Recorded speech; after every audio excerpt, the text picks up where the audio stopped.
Hong Kong's new national security laws mean residents can face serious jail time simply for calling for political changes. And some pro-democracy activists are now using the only route they have left to escape the territory, fleeing by sea. Hong Kong has always been defined by the sea that surrounds it. But for Ha Tzien, the ocean is much more than just a pretty backdrop. This was how he escaped to freedom. One night in 1975, he tells me, he and a friend fled communist China in a homemade rubber dinghy and started paddling toward the lights of Hong Kong. Ha made it to Hong Kong, then a British colony, and built a life here. But these days, he no longer equates the city with freedom.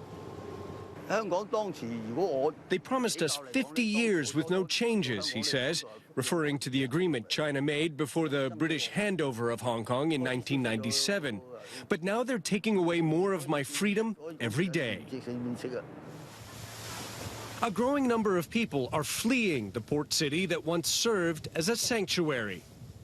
This is one of the last islands before Hong Kong gives way to international waters, and this is, locals say, a well-known smuggling route. The new phenomenon here is that people are starting to try to escape the territory by sea.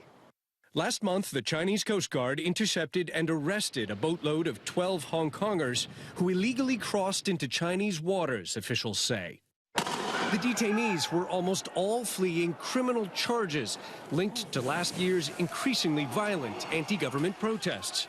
Earlier this summer, the Chinese government imposed a national security law that strips away part of Hong Kong's autonomy.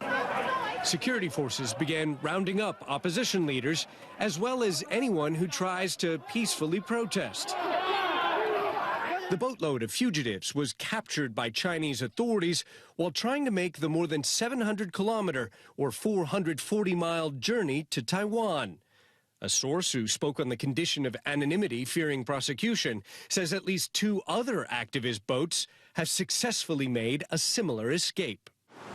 Taiwan says the number of Hong Kongers requesting to settle here more than doubled this year. Right now, everyone somehow is trapped in Hong Kong. They can't find other way to escape.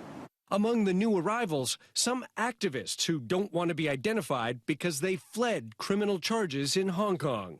It's just much safer here. People like this 19-year-old now face a lifetime in exile, perhaps never seeing their families again. For the most, is that I really, really want to go home. From Hong Kong to Japan now, a nation with a new man in charge, Yoshihide Suga, specifically. He's a 71-year-old long-serving member of the ruling Liberal Democrats. Suga won a party leadership vote on Tuesday and was confirmed as Prime Minister on Wednesday, taking over from Shinzo Abe, who announced his resignation last month due to ill health. It's obviously a pretty big gig, and his actions could have a significant impact on Australia, as Japan is our second largest trading partner and has the world's 3rd biggest economy.